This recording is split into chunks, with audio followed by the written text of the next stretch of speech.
A hat trick is when a bowler gets 3 wickets on 3 balls in a row. But here's the weird part. Those 3 balls don't need to be in the same over. They don't even need to be in the same match.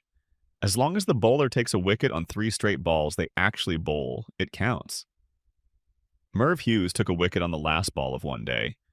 Then he came back and took a wicket on his first ball of the next over. Then he got another wicket on the first ball of the next innings. That's 3 different parts of cricket, but 1 hat trick. The math works, but the logic doesn't. Your glove needs to touch the bat or you're safe. When the ball hits your glove and someone catches it, you're out. But only if your glove is touching the bat. If your hand slips off the bat handle when the ball hits your glove, you're safe. The glove only counts as part of the bat when it's making contact with the bat. If it's not touching, it's just a glove. Cricket has very specific rules about when a glove becomes part of a bat. Ball bouncing twice equals no ball. If the ball bounces more than once before it reaches the batsman, it's a no ball. This almost never happens because professional bowlers know how to bowl. But the rule exists. At some point in cricket history, someone bowled a ball that bounced twice like a basketball, and the authorities wrote a rule about it. The fact they bothered means it was happening enough to annoy people. Bowlers can throw at batsmen before bowling. If a bowler walks back to start their run and suddenly decides to throw the ball at the batsman instead, it's a no ball. Not illegal, just a no ball.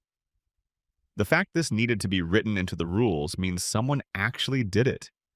A bowler got mad, stopped their run-up, and threw the ball at the batsman's head. Cricket had to write a rule saying random throws don't count as proper bowling. LBW works for any body part. Before wicket is a bad name. The ball doesn't need to hit your leg. It can hit your shoulder, chest, head, or foot. If the ball would have hit the stumps and you didn't hit it with your bat, you're out, LBW. The name comes from old cricket when batsmen mostly blocked balls with their legs. Nobody changed the name when people started getting hit everywhere else. The pitch gets mowed every day, even without grass. The pitch must be mowed every single day of the match, even if there's barely any grass left, even if it looks like dirt. Someone still pushes a mower across it. There are rules about how much grass should remain, so groundskeepers measure grass in millimeters. The mower comes out whether grass exists or not. Only wicket-keepers can touch the gloves.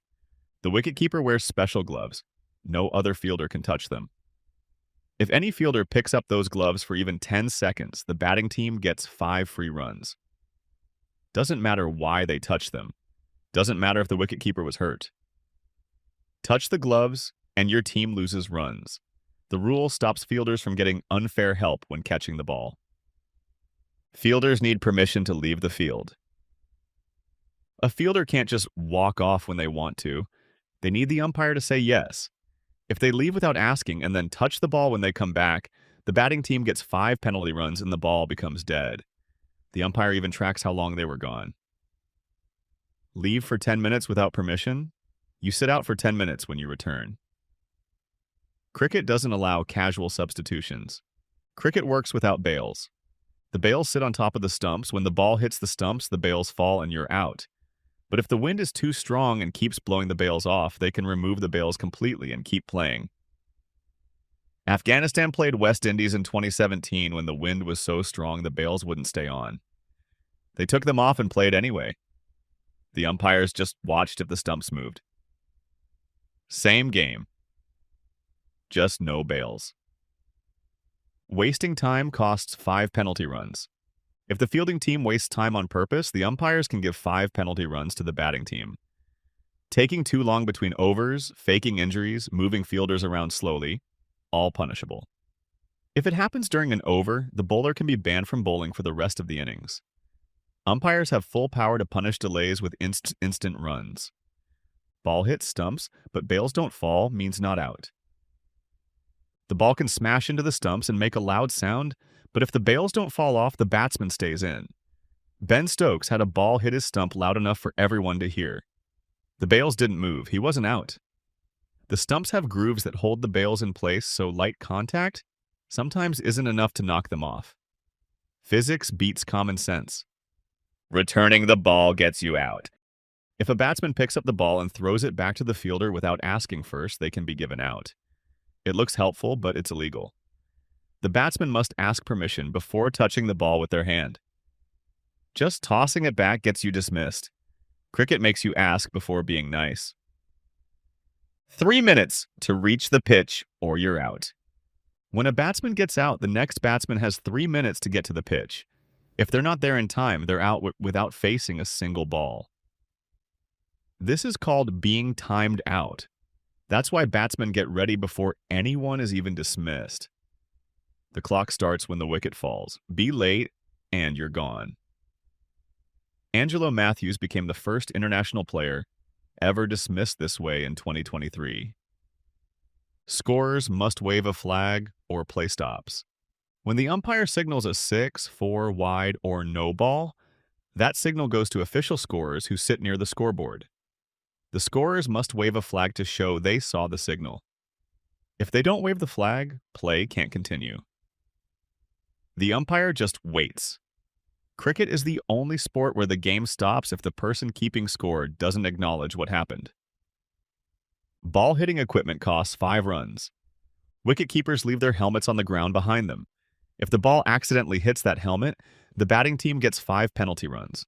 Same rule for any equipment on the ground. Caps, towels, water bottles. Ball touches it, 5 runs added to the score. Wicket keepers treat their helmets like dangerous objects now. The umpire can stand anywhere. The leg umpire usually stands on the leg side of the pitch, but if something blocks their view, they can stand anywhere they want. They just need to tell the captain, the batsman, and the other umpire first. If they don't announce it, the ball is dead.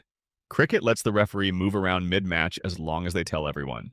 The rule is basically stand where you can see. Wrong hand touching ball is illegal. You can use your body to stop the ball. Your pads, helmet, and bat all work.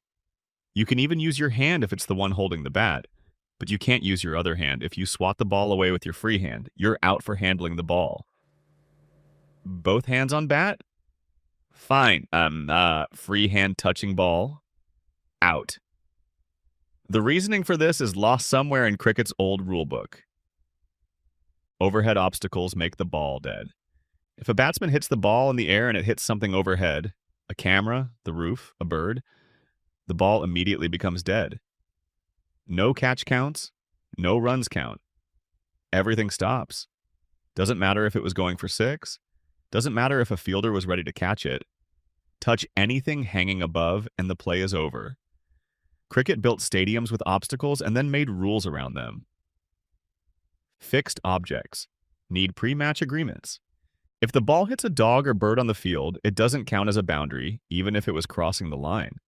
But for fixed objects like trees, the captains and umpires must agree before the match whether hitting it counts as 4 runs.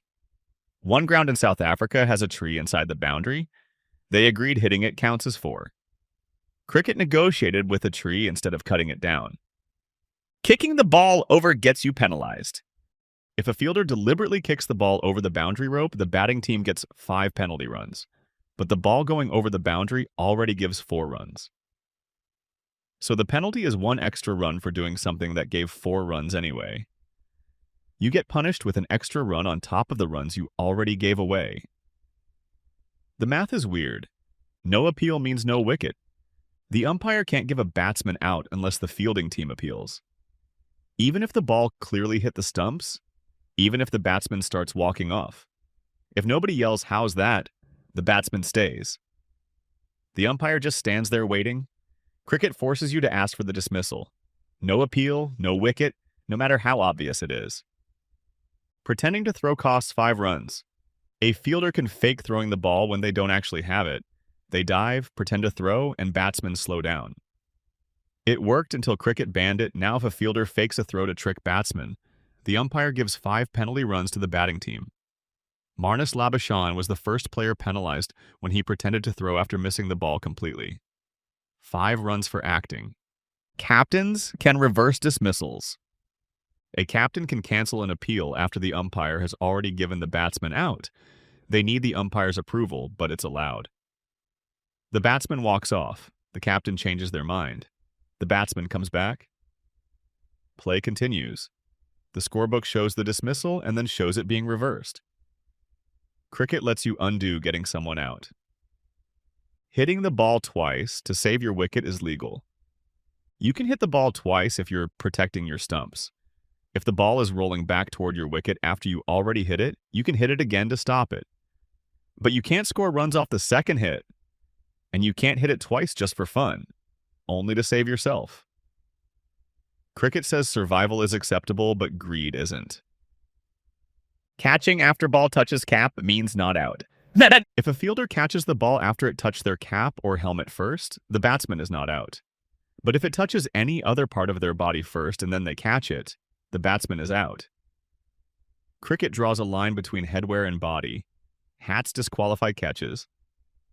Skin doesn't. The distinction makes no sense, but it's in the rules. Deliberate padding gives 0 runs. If you deliberately use your pad to stop the ball instead of trying to hit it, you can't score runs, even if the ball races to the boundary. 0 runs. This is different from leg byes, which happen when you tried to hit and missed. If you just stuck your pad out on purpose, the runs don't count. The umpire decides if you were trying or not. 2 fielders maximum behind square leg. You can only put 2 fielders in the area between square leg and a long stop. This rule came from bodyline bowling, where bowlers aimed at batsmen's bodies and surrounded them with catchers. It almost destroyed relations between England and Australia. Cricket banned it forever. 2 fielders max in that zone. No exceptions. Ever. Moving fielders with shadows must freeze. If a fielder's shadow falls on the pitch while the batsman is getting ready, that fielder can't move. They must freeze until the batsman plays the shot or the ball arrive. The rule stops distractions, which makes sense until you remember. Cricket happens outside where shadows exist constantly. Fielders must calculate where their shadows fall. Gaming the running system costs 5 runs. If batsmen deliberately don't ground their bat properly while running, just to control who faces the next ball, the umpires cancel all runs and take away 5 more.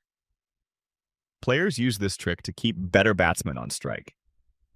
Now, if umpires think you're cheating the system, they void your runs and dock your score. Cricket polices running technique based on intent. If this helped you understand why Cricket's rulebook looks like it was written by lawyers who predicted every weird thing humans could do, hit that like button. Subscribe for more sports explained simply. Thanks for watching.